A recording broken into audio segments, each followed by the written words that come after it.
Just minutes before her daughter's wedding, Elaine Carter learns she's been banished to the back of the ballroom, next to the kitchen, no less. The insult cuts deep, but Elaine doesn't argue. Not yet. Because she has one phone call to make, and what happens next will change everything, not just for her, but for everyone in that room. There is one detail that only the attentive notice. Did you notice? Subscribe. It will help us make content that you will watch. Elaine Carter adjusted the hem of her modest navy dress as she stepped into the gleaming marble atrium of the Grand Lexington Hotel in Manhattan. Her heart beat in rhythm with the soft classical music echoing through the space. Today was her daughter's wedding day, and despite everything, she wanted it to be perfect. She barely had time to take in the chandeliered grandeur before a familiar voice rang out. "Mom!" Elaine turned to see her daughter, Chloe, hurrying toward her, still in jeans and a sweatshirt. Something was off, her smile too tight, her eyes flicking nervously to either side. "You made it," Chloe said, breathless. "I wasn't sure." "Of course I made it, sweetheart," Elaine said, embracing her. "I wouldn't miss your big day." But Chloe hesitated as she pulled back. "Mom, I need to tell you something. It's about the seating arrangements." Elaine's stomach tightened. Chloe looked down. "Nathan's family, they made some changes. You've been moved to a different table near the kitchen entrance. Margot said it's because of the photographer's setup, but—" Elaine's face didn't change, but Chloe's voice wavered. "Mom, I'm so sorry." Before Elaine could respond, sharp heels clicked against the floor like gunfire. "Chloe!" came a commanding voice. "You were supposed to be in the bridal suite 15 minutes ago." Margot Harper strode into view like she owned the building, her Chanel heels louder than her voice. She gave Elaine the kind of smile that had 1,000 knives behind it. "Oh, you're here?" Elaine offered a polite nod. "Hello, Margot. The hotel is beautiful." "Yes, well, we wanted everything to be perfect for Nathan and Chloe," Margot said, touching her pearls. "Now, Chloe, go. The stylist is waiting." Chloe looked helpless, torn. "It's okay," Elaine said gently. "It's your day. I'll be fine." As Chloe walked away, Margot's smile vanished like fog. "Let's be clear," she said, voice sharp. "I know Chloe insisted on having you here, but this is a Harper event. We don't need a nurse from the South Side disrupting the aesthetic. You understand?" Elaine's voice remained calm. "I'm here for my daughter." "Yes. And you can support her from the back of the room. We've arranged for the staff meals to be served at your table.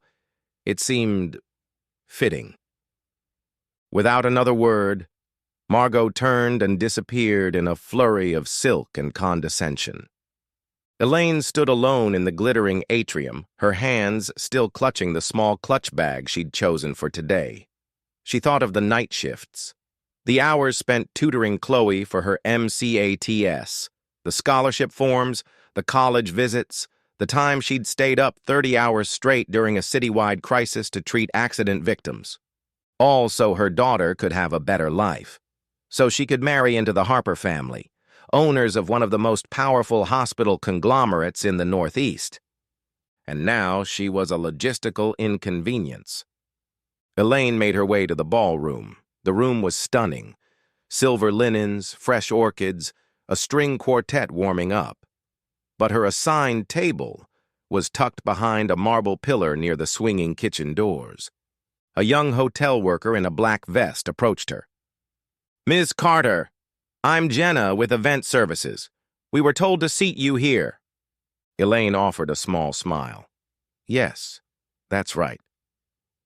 Jenna looked around, then lowered her voice. "I wanted to say something. My sister, you saved her life last year. County General.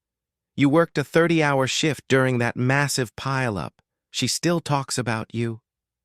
Elaine blinked in surprise. She remembered that night, barely, a blur of stretchers, sirens, and adrenaline. "We all know who you are," Jenna continued. "And what Margot's doing?" "It's wrong. The whole staff feels that way." Elaine looked at her for a long moment, then slowly reached into her bag and pulled out her phone. "Actually," she said, voice even, "there is something you can help me with." She dialed a number from memory. Across the ballroom, the Harper family bustled around, making demands, critiquing florals. Margot stood center stage, giving instructions like a general marshalling her army. "Hello, Marcus. It's Elaine Carter. I think it's time we talked." Within minutes, things began to shift. Jenna and 3 other servers quietly removed their vests and bow ties, revealing jeans and black t-shirts underneath. They walked in formation straight through the center of the ballroom, heading for the exit. "Where do you think you're going?" Margot barked. "We quit," Jenna said simply, head held high. Margot turned, eyes wide, just as the bartenders packed up their shakers and left. The valet team walked off-site. Even the wedding coordinator closed her laptop and walked out. Guests murmured. Whispers turned to confusion. "You can't just leave," Margot shouted, her voice rising. "We have a contract." A calm, commanding voice answered from the ballroom entrance. "Actually, they can." All heads turned. Marcus Blake, CEO of the Lexington hotel chain, stepped into the room. The crowd parted like the Red Sea. "Mr. Blake," Margot gasped, "there must be some mistake. We booked this venue months ago." "You did," Marcus said, "but we've terminated the event." Gasps echoed. "You see," Marcus added, locking eyes with Elaine, "someone very important to me was treated with disrespect today. That doesn't fly here." Margot turned slowly. "You know her?" "Elaine Carter saved my daughter's life," Marcus said, loud enough for the whole room to hear. "And she's one of the reasons I started our hospital's new charitable foundation. When she called today, I listened." Silence fell like snowfall. Elaine exhaled slowly, then stood. "I didn't come here to ruin anything," she said clearly, "but I also won't let anyone treat me, or anyone, like they're disposable." She looked at Marcus. He nodded. The staff returned. New food carts rolled in. A fresh team of servers entered, handpicked by Marcus. "I'm not canceling the wedding," Elaine said, "but I am taking over the event with new seating arrangements." Nathan Harper, standing silently until now, stepped forward. "Mrs. Carter, I'm sorry. I didn't know. None of this is okay." He turned to Chloe, who looked close to tears. "I want to fix this, together." Elaine didn't answer. She didn't have to. Because the truth was, the storm was just getting started. The ballroom, moments ago a portrait of rehearsed elegance, now buzzed with confusion and anxiety. Guests craned their necks toward the back as servers, valets, and even the wedding coordinator left en masse. Murmurs rippled through the glittering crowd like static. Margot Harper clutched her pearls as if they might anchor her to control. "You can't just shut down a wedding," she snapped. "Do you know who we are?" Marcus Blake, standing tall in his tailored charcoal suit, didn't flinch. "I know exactly who you are, and I also know who Elaine Carter is." Gasps rose from several tables. A few people began whispering, names, stories, rumors. Margot's husband, Charles Harper, stormed toward Marcus. "We'll sue your entire chain into bankruptcy." Marcus raised a brow. "Please do. I'd love to see your attorneys explain to a judge why your behavior toward a decorated medical professional warranted this level of disrespect." Charles opened his mouth to retort, but Marcus turned to the room before he could speak. "Ladies and gentlemen," he announced, "I sincerely apologize for the disruption. But the Grand Lexington does not tolerate humiliation, discrimination, or elitism. Every member of our staff has the right to walk out when treated unfairly, and so do our guests. All eyes turned toward Elaine, who stood at the rear of the ballroom with quiet poise, like an immovable anchor in the chaos. Elaine Carter, Marcus continued, is not only one of the finest nurses in our state, but a founding board member of the Lexington Healthcare Access Foundation. Her work has saved thousands of lives and brought millions in funding to underfunded hospitals. When she called me today to say she'd been seated near the kitchen because she wasn't the right kind of guest, I knew we had a problem. A hush fell. Elaine stepped forward now, her voice calm but commanding. I've worked my whole life to help people, she said, locking eyes with Margot, and I've done it without titles or wealth. I believed this day should be about my daughter, not about status. But I won't let anyone define me by where I sit in a room. The weight of her words pressed on the crowd. Margot's face had gone stiff, her jaw clenching as she glanced desperately at the guests. You think you can just hijack our event? She hissed. Elaine smiled softly. I'm not hijacking anything. I'm offering to save it.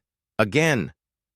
At a nod from Marcus, the new staff began rolling in trays of food, setting polished place settings, and rearranging the seating chart. Margot's voice cracked. You're ruining this wedding. Nathan Harper stepped forward, his eyes no longer uncertain. No, he said. You did. He turned to Chloe. I let my family control too much. This day was supposed to be about us, not their expectations. Chloe nodded, tears brimming. You're right. I've been so scared to upset them that I forgot what matters. Margot snapped. Nathan, you will not embarrass this family. I already have, he said quietly, by letting this go on as long as it has. Guests shifted uncomfortably. Some were clearly on Margot's side, the kind who valued image above all. But others were beginning to nod, to murmur their agreement. Look at her, one woman whispered to her husband, pointing at Elaine. She's the one who treated my mother last spring. She was extraordinary. Elaine stood beside Chloe now, gently resting a hand on her daughter's arm. You okay with this? She asked. Chloe smiled through her tears. I'm more than okay. I'm proud. The new layout had moved Elaine to the front row. Margot and Charles were reassigned to the very table near the kitchen they'd reserved for Elaine. The irony wasn't lost on anyone. The music shifted as the string quartet, which had quietly returned, began playing something softer, more graceful. Guests sat, more out of curiosity than comfort. There was tension in the air still, but something else too. Hope. As the first appetizers were served by Jenna and her newly reinstated staff, Margot tried one last time. This is absurd. Do you even know what this will do to our reputation? No, Elaine said, but I know what it would have done to Chloe's if she had stood by and let it happen. Marcus stepped beside Elaine. You know, he added, glancing at Margot, there are worse things than bad press, like being exposed for exactly who you are. Margot sat down at her new table, stiff and silent. Charles followed, his shoulders slumped. A few of their high society allies had already slipped out the back, eager to avoid association with a sinking ship. Elaine returned to her new seat, front and center. Chloe joined her as guests began relaxing, laughter and conversation returning in cautious ripples. Nathan leaned down to Elaine. I owe you more than an apology, he said. Your daughter's the strongest person I've ever met. And after what I saw today, I know exactly where she gets it. Elaine met his eyes. You've still got time to show who you are, Nathan. But words aren't enough. Actions matter. He nodded, serious. You'll see, he promised. There's more I want to say, but not here.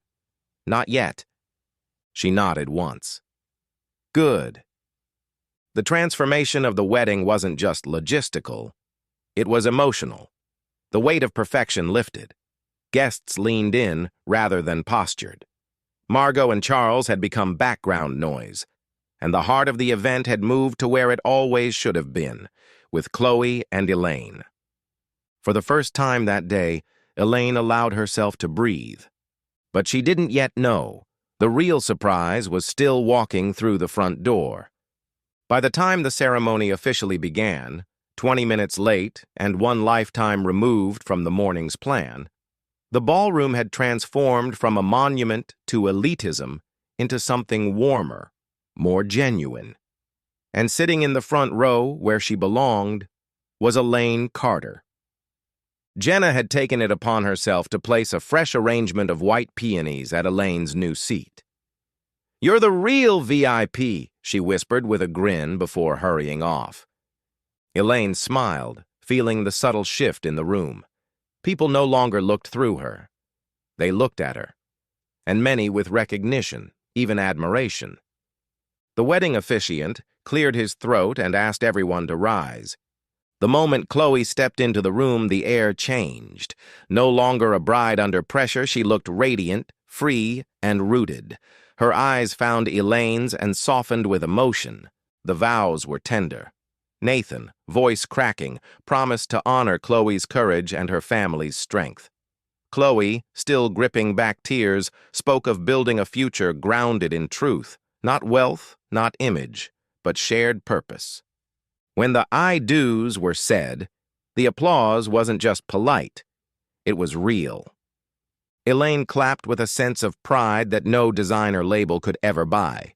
The girl who used to fall asleep on medical textbooks beside her was now a woman strong enough to choose integrity over legacy. As guests mingled for cocktail hour, the ballroom slowly shifted again, this time toward celebration.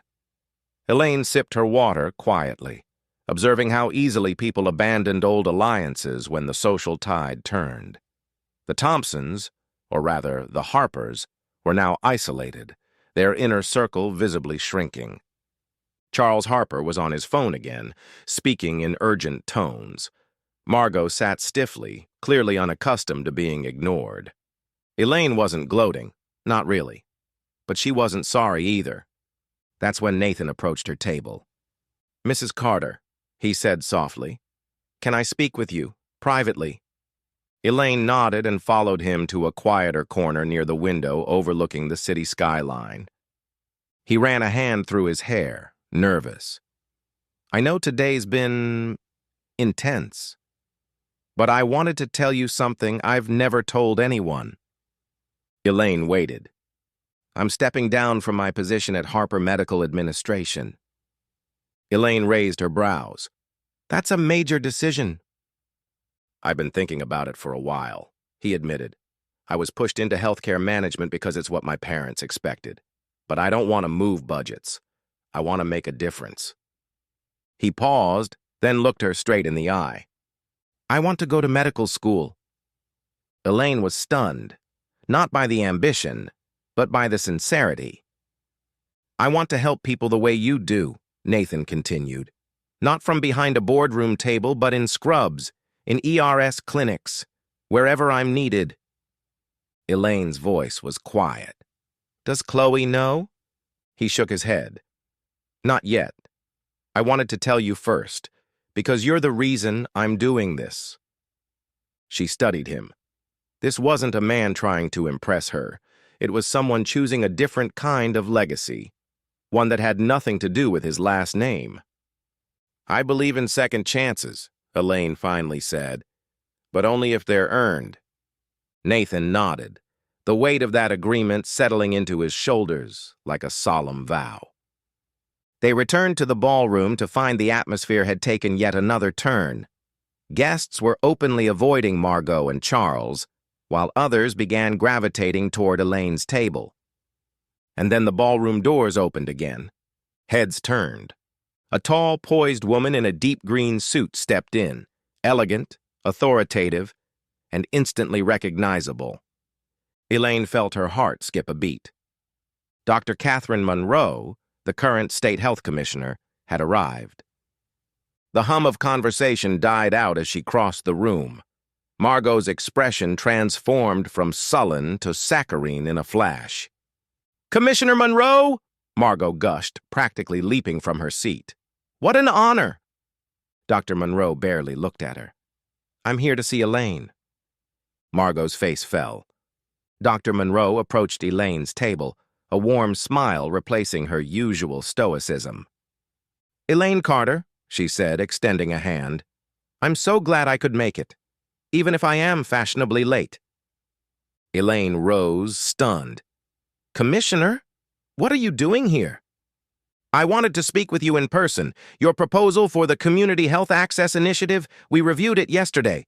She paused. "Not only is it approved, we're doubling the budget." More gasps. Margot's voice cracked. "That's state funding?" "Yes," Dr. Monroe said coolly, "because some people spend their lives hosting galas and cutting ribbons, and some people do the work. Elaine is the latter." She turned back to Elaine. "And one more thing.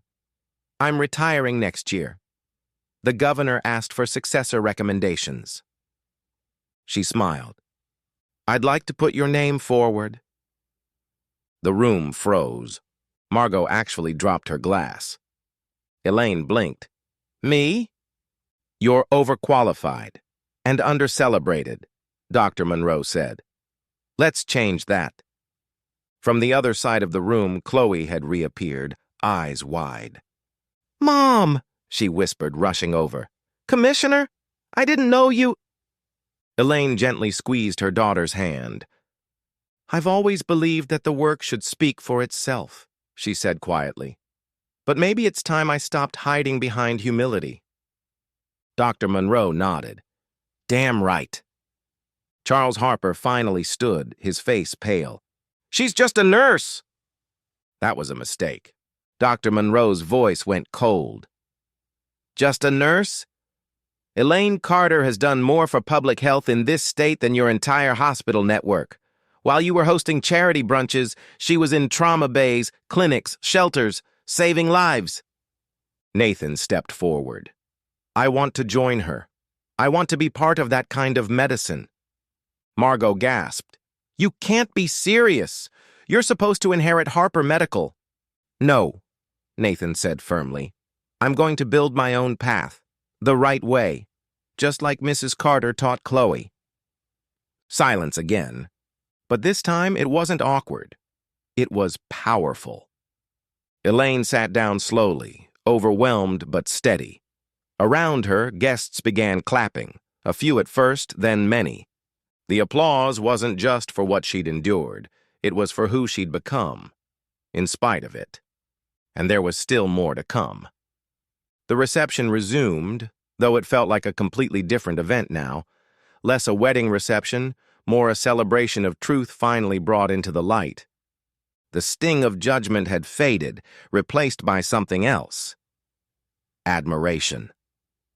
Elaine Carter found herself at the center of a circle she never expected. Not of elite socialites or society snobs, but of doctors, nurses, policymakers, and young professionals who had heard of her work and wanted to hear more. The Grand Lexington Ballroom had been transformed yet again, but this time by sincerity. The music played softly in the background, string lights casting a golden glow over tables now filled with laughter instead of whispered judgment. Chloe and Nathan had just finished their first dance when Dr. Catherine Monroe returned to Elaine's side with a flute of champagne in each hand. "I'm glad I made it today," the commissioner said, handing Elaine a glass. "Your proposal deserves more than just a signature. It deserves a platform." Elaine raised an eyebrow. "You really meant what you said earlier? About the successor?" Dr. Monroe smiled. "I don't say things for effect, Elaine. The governor wants someone who understands medicine, policy, and community." She leaned in slightly. "You're already doing the job. Why not make it official?" Elaine hesitated. "I'm not a politician." "No," the commissioner agreed. "You're better." Before Elaine could answer, Chloe appeared at her elbow. "Mom," she whispered, They're asking if you'll say a few words. Elaine blinked. Who's they? Chloe tilted her head. Everyone. Elaine looked around. All eyes were on her, not with expectation, but encouragement. The people who once ignored her now stood waiting to listen. With a nod to Chloe and a final sip of her champagne, Elaine stepped up to the microphone near the bandstand. The quartet quieted. The chatter died down. She took a breath. I wasn't supposed to speak tonight, she began, voice clear. In fact, I wasn't even supposed to be seen. A ripple of uncomfortable chuckles passed through the crowd. I was given a seat in the back, near the kitchen, because someone decided that's where I belonged. But life has taught me that where you sit isn't what defines you. What you stand for does. Now there was real silence. I've spent my career trying to help people, not for recognition, but because every life matters, whether you're rich, poor, connected, or invisible. And I've learned that sometimes the best way to fight injustice is to stay standing even when others try to shrink you. Applause burst out. Not polite, not obligatory, real. Elaine smiled, eyes glinting with both resolve and quiet fire. I want to thank the staff of the Grand Lexington. They saw me today and stood with me. That's courage, that's integrity, and that's the kind of leadership I believe in. More applause. Louder now. She locked eyes with Chloe, then with Nathan, then finally with Dr. Monroe. And if I've been offered the chance to take that work further, to represent not just my community but every underserved community, then yes, I accept. The room erupted. Even guests who'd never heard of Elaine Carter 5 hours earlier were on their feet. She wasn't just Chloe's mother anymore. She was a leader, a name people would remember. Margot Harper watched from her corner table, stunned into silence. Her lips barely moved as she muttered to Charles, "She played us." "No," Charles replied, defeated. "She won." Jenna returned to Elaine's table, breathless and beaming. "You just broke the internet," she said, holding up her phone. "Someone live-streamed your speech. People are calling you the nurse who stood up and took the mic." Elaine chuckled. Not quite the image I was going for, but I'll take it. The rest of the night moved in waves of joy. Chloe and Nathan laughed more freely than they had in weeks. Guests who once avoided eye contact with Elaine now asked for selfies, advice, and, in one surprising case, a resume recommendation. Even Dr. Monroe, normally stoic, danced to a jazz rendition of Ain't No Mountain High Enough.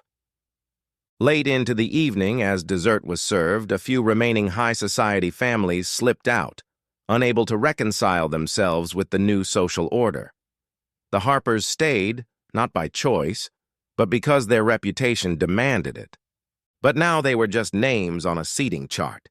Elaine, meanwhile, found herself surrounded by new allies, real ones. Nathan eventually made his way back to her. "I told Chloe," he said quietly, "about medical school." She cried, "But the good kind." Elaine looked up. "You sure?" He nodded. "I want to be the kind of person she can believe in. The kind you are." Elaine placed a hand on his shoulder. "Then start tomorrow." "I will," he said. As the lights dimmed and the final song of the night played, Chloe danced with her mother beneath a cascade of fairy lights. "You were always the strong one," Chloe whispered. "I just forgot for a little while." Elaine smiled through misty eyes. "You found your way back," she said. "That's what matters." But even as the reception wound down, Elaine had the distinct feeling this wasn't the end of something. It was the beginning. The next morning, sunlight spilled across the high-rise skyline of Manhattan, golden and soft, like the closing notes of a perfect song. Elaine Carter sat in a quiet cafe across from the Grand Lexington Hotel. Her phone buzzed beside her espresso, A new message from Marcus Blake. You've officially become a legend. Staff can't stop talking about you. I've got 3 departments requesting to name something after you. Let me know which one you hate the least.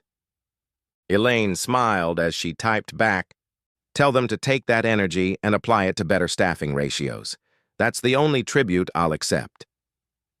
As she set her phone down, she took a long breath. Her body was tired, but her spirit felt lighter than it had in years. Last night hadn't been about revenge. It had been about reclaiming space, reclaiming her voice, her work, her worth, in a world that had tried to quietly shove her aside. A soft voice brought her back to the present. Mind if I join you? Chloe stood at the table in an oversized sweater, hair pulled into a bun, no makeup, holding 2 croissants. Elaine gestured to the empty seat across from her. I figured we needed a little mom-daughter debrief, Chloe said, placing 1 pastry in front of her mother. Elaine broke a piece off. That was quite a night. Chloe nodded, smiling. I'm still trying to process it, all of it. You, the commissioner, Nathan's big revelation. She paused. And me, realizing I've spent the past year trying so hard to fit into someone else's world that I forgot who taught me to stand on my own. Elaine looked at her daughter with affection. You never lost that. You just needed to remember. Chloe's voice trembled slightly. I'm sorry for letting it get this far, for not seeing what they were doing to you. Elaine reached across the table and squeezed her hand. You never have to apologize for trying to find your place, sweetheart. But just promise me something. Chloe leaned in. Don't ever let anyone convince you that kindness is weakness, that humility is invisibility, or that love should come with conditions. Chloe nodded, tears in her eyes. I know that now, more than ever. They sat in silence for a moment, letting the stillness settle, until Chloe grinned and added, So, Commissioner Carter, huh? Elaine laughed. Let's not get ahead of ourselves. Why not? Chloe teased. After yesterday, I'd say anything is possible. As they left the cafe and stepped back into the city's morning rhythm, Elaine glanced up at the hotel one more time, the place where so much had been lost and reclaimed in one day. She remembered how it felt to be told, indirectly and then directly, that she didn't belong, that her years of service, her late nights and sacrifices, her tireless work to make a difference, didn't count. And yet it had all counted. Every patient, every long shift, every student nurse she mentored, every donation proposal she fought for, every time she chose dignity over bitterness. The Harpers had tried to put her in her place. What they hadn't realized was she'd built her place long ago, not in marble lobbies or boardrooms, but in community clinics, emergency wards, and the hearts of people who knew what it really meant to care. Later that week, a public announcement from the State Health Department confirmed what many had suspected. Dr. Catherine Monroe had officially named Elaine Carter as her top recommendation to succeed her as health commissioner. News outlets ran headlines like, The Nurse Who Spoke Up, From Back Table to Top Office, Elaine Carter, The Quiet Force Changing Healthcare. Margot and Charles Harper, meanwhile, went unmentioned. Their once vaunted hospital board position quietly rescinded after a series of leaked recordings revealed how they had spoken about lower-income patients and undesirable publicity. They had clung to power through optics. Elaine had earned hers through action. At a press conference a few weeks later, Elaine stood behind the podium and spoke without notes. My story isn't unique, she said. It's the story of millions who go unseen every day, who are told they're not enough because they don't have the right name, title, or address. But I'm here to say, you matter, and we're going to build a healthcare system that proves it. The crowd rose to its feet. In the audience, Chloe and Nathan sat together holding hands. Nathan had just finished the first round of applications for post-bac pre-med programs. He'd chosen a path not of convenience, but of conviction. And Elaine?